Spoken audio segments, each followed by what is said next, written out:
What up, YouTube? Today we got another tool to open up.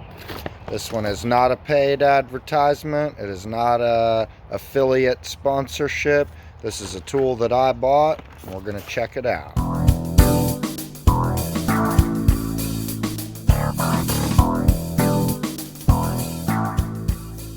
Alright, so here we have the Topdon Artilink600 OBD2 scanner that does ABS and airbag. It also will do battery reset, steering angle reset, and oil reset. So I have the Light 2, which also is not a paid sponsorship of any kind or an affiliate partnership. None of the stuff from Topdon that I've opened on this channel is of any affiliation to them whatsoever. I just heard Scanner Danner talk about them, and he kind of gave his seal of approval, so I thought I would give them a shot, and I've had good experience with mine. And so I used to have this little... fell right on out of there. Used to have this little Bosch scanner that cost me about $100, and that thing would just read check engine light codes, and it quit working on me a while back, so I needed a bit more of a compact scanner, because sometimes I just need to notate the codes that are on the work order, and I don't necessarily need to diagnose them. And so this should be a more quick and convenient, more portable method of doing that, and that way I don't have to pull out a full-blown scan tool every time I want to just pull some codes to notate them on a work order. So first impressions, I kind of read that it was a little large, and I watched a couple videos on it before buying it, and first impressions, it's definitely a bit larger than I was hoping it would be, but it's definitely smaller than the Phoenix Light 2, and it'll be better. I mean, this smaller part can technically fit in your back pocket if you have some big enough pockets, or if you're wearing a coat in the winter time, this would definitely fit in the pocket of a Carhartt or something like that. But comes with the tool. Obviously, you got a cord that will probably plug in one time and never unplug it again, and then it's got this, I believe, only for data transfer. There is no battery as far as I know. And then I believe that this is one of those little mini SD card readers, and I think in here, yeah, in the side you have your USB spot and your SD card slot, which I believe it does come with one. Looks like there's one in there, so you can do that. I believe it has some sort of a report or a printer function. I'm not sure. It doesn't print directly off the unit, I know that, but you may be able to get some sort of report print off. So you got your user manual, quick start guide, but I usually have found that the best way to figure it out is to just plug it in and kind of mess around with it for a minute and familiarize yourself with it. So that's what we'll go ahead and do. Alright, so we're going to go ahead and take this cord deal apart. From what I can see, it looks like it's a reasonably long cord. I mean, I know you can't really see the full length of it in the camera there, but seems to be probably at least 3.5 to 4 feet long. So we're going to go ahead. Looks like the kind of wider sides on the top. So we'll go ahead and plug her in, tighten these screws down, kind of try to do it evenly as well. Once we get these tightened down, so that one seems to be good. I guess the metal is still exposed when they're fully tight. But now we can go ahead and run a scan on a vehicle. Looks like it also comes with a little cap in there, and I'm not sure if that's just for while it's in the box or if that's for some sort of protection, but it doesn't stay in there very good, and I won't be using that anyway. So let's go check out a vehicle. All right, so we'll just go over here to the 1969 Lincoln Continental, and we'll bring it in here, and we'll plug up the OBD2. Oh wait, they didn't have that in 69. Check out my Lincoln videos on the channel. On a serious note though, we do have my 2006 Chrysler Town & Country to do a code scan on. So we'll go up under here, and we will go ahead and find the spot, plug it in here, and then it does beep and turn on. Awesome. So then we'll go ahead and start her up,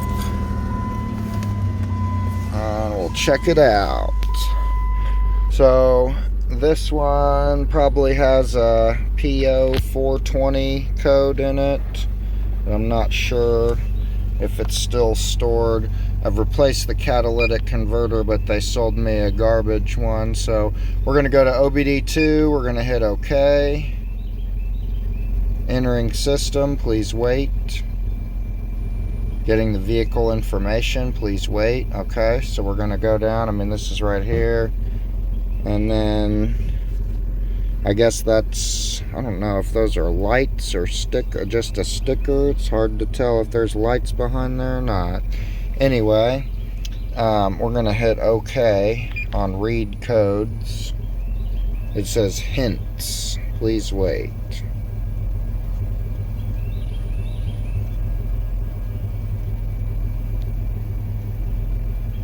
Vehicle has no fault codes. Okay, so let's hit exit, and let's check out the data stream.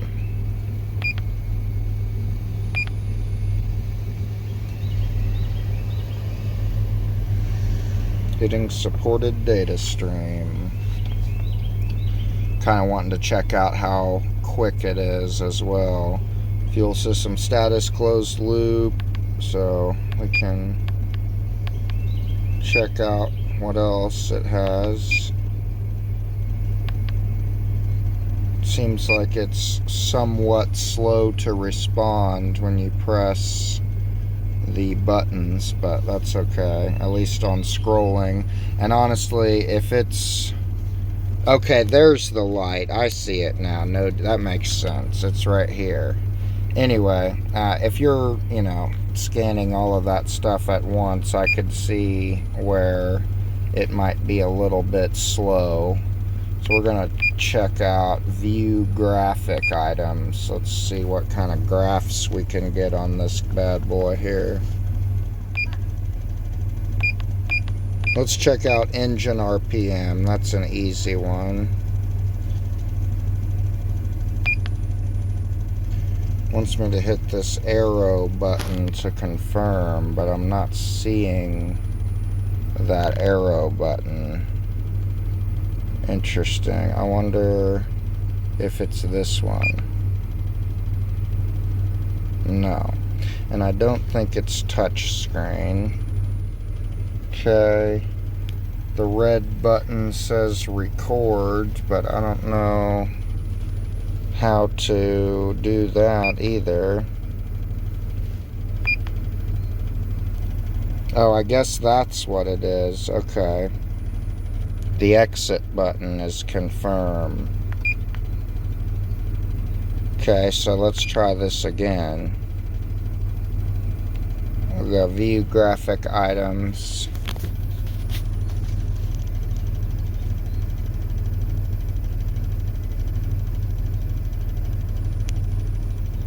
Okay, and then we'll go down to engine RPM. We'll select OK. Then we'll hit the exit button. There we go. Now we have RPM. And if we raise the RPM a little. Okay. kind of hitting the rev limiter there, and then it drops back down. So that's kind of cool that you can actually see some graphs. I mean, this thing is by no means as nice as the Phoenix Lite 2. However, for what it is, I think that it's kind of cool. It can definitely do a lot of things so far that my last small code reader could not.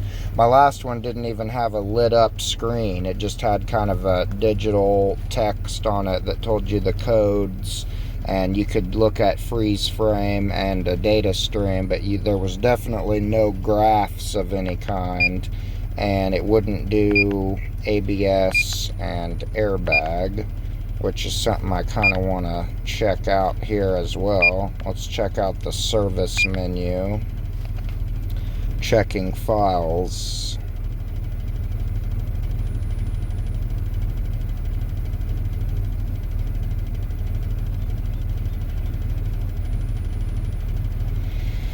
Okay, so here's our battery reset, oil reset, and steering angle sensor reset. So that's how we can use those if needed, but I don't really have any need for that at the moment.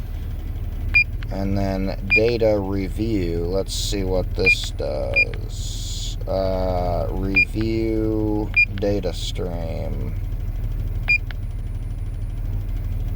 So this must be what we just looked at here.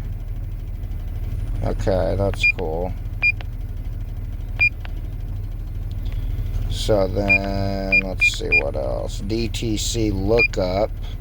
So I know that P0300 is random multiple cylinder misfire. So that's cool. You can look codes up if you're not sure what they are.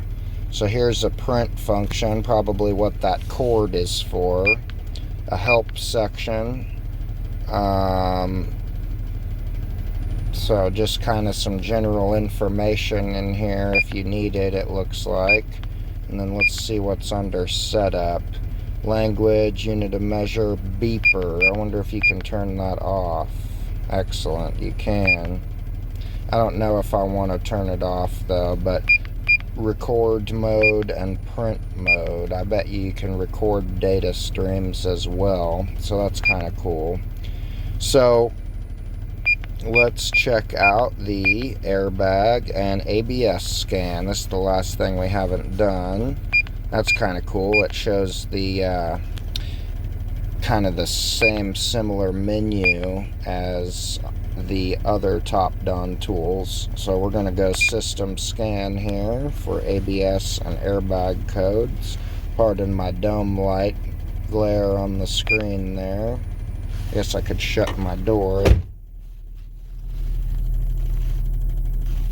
And then there might be a little static from that radio. Okay. So we'll check for ABS. Read trouble codes. No DTCs, that's good. And then we'll hit exit. We'll go to airbag. We'll hit read trouble codes. No DTCs. Excellent. So I am going to go under the hood, and we're going to cause a check engine light, and we'll see this pick it up. Alright, so here we are under the hood. I can either disconnect the map sensor here or the intake air temperature sensor. This one's been unplugged more times, so it's a little easier to kind of unplug with one hand. So we're unplugging that intake air temperature sensor. That should set the check engine light, and we'll see if the tool can pick it up. Alright, so upon starting, as you can see, I have an immediate check engine light. So let's go ahead and go back to the tool. We'll hit exit. We're still in the same spot we were before. Okay, we're gonna go OBD2 processing. Please wait. The speed is not, not great, but it's definitely not horrible. We'll hit read codes. We'll see if it says something about intake air temperature. Yep, circuit high. So I could be wrong in my thinking here, and this might be a little bit of an advanced discussion for this particular video, but because it's saying circuit high, I'm wondering if the intake air temperature sensor circuit has a voltage to it all the time, and the sensor itself pulls it down based on the reading that it wants to put out. So that would be a pull down design, but I could be wrong on that. I'm just basing that off of a code here, but that is good that it is able to work properly in that regard and pull up the codes that are in there. Thing to point out, there is now a yellow light for pending diagnostic trouble code. So now we'll go ahead and we'll plug in the sensor again, and then we'll clear this code out. Alright, so we got that sensor plugged back in now. Alright, we're back in the car. We got the key to the on position. We're going to hit erase codes. Okay. Okay. I think it's funny how it says hints. Like, I don't know if that's really the correct word to use there. But anyway, we'll start her up. As you can see, the check engine light did go out immediately. Alright, so I reached in here into the passenger front wheel well and unplugged my wheel speed sensor because it's relatively easy to get to. So we'll see if that sets an ABS code. Okay, so this time we've got an ABS light only. So let's try to read trouble codes again under the ABS module. There we go, right front sensor circuit failure. Excellent, so we do have a code there. So it must not just pick up codes if there's a fuse missing for the module. That must not set a code. Interesting. But it can read ABS, very nice. Alright, so we got that sensor plugged back in. We're going to go ahead and clear these trouble codes out. We're going to hit yes, succeed. And we'll start her up. That's just our test. And it goes out, so we're good to go. And of course, we're not going to do any airbag today, just because the only two airbags I believe I have in this vehicle is in the steering wheel and in the passenger side of the dash. And I'd have to pull a whole bunch of stuff apart and probably leave the battery disconnected for a while. So for obvious reasons, we won't be doing the airbag check today. However, if it'll do check engine light codes and it'll do the airbag codes, I have full faith that it will also do the airbag codes as well. And that's going to be the end of the video for today, guys. Seems like a pretty decent tool for what I'm going to be using it for. So I give it a thumbs up for sure. Otherwise, please like, comment, subscribe, all that good stuff. And I will see you next time.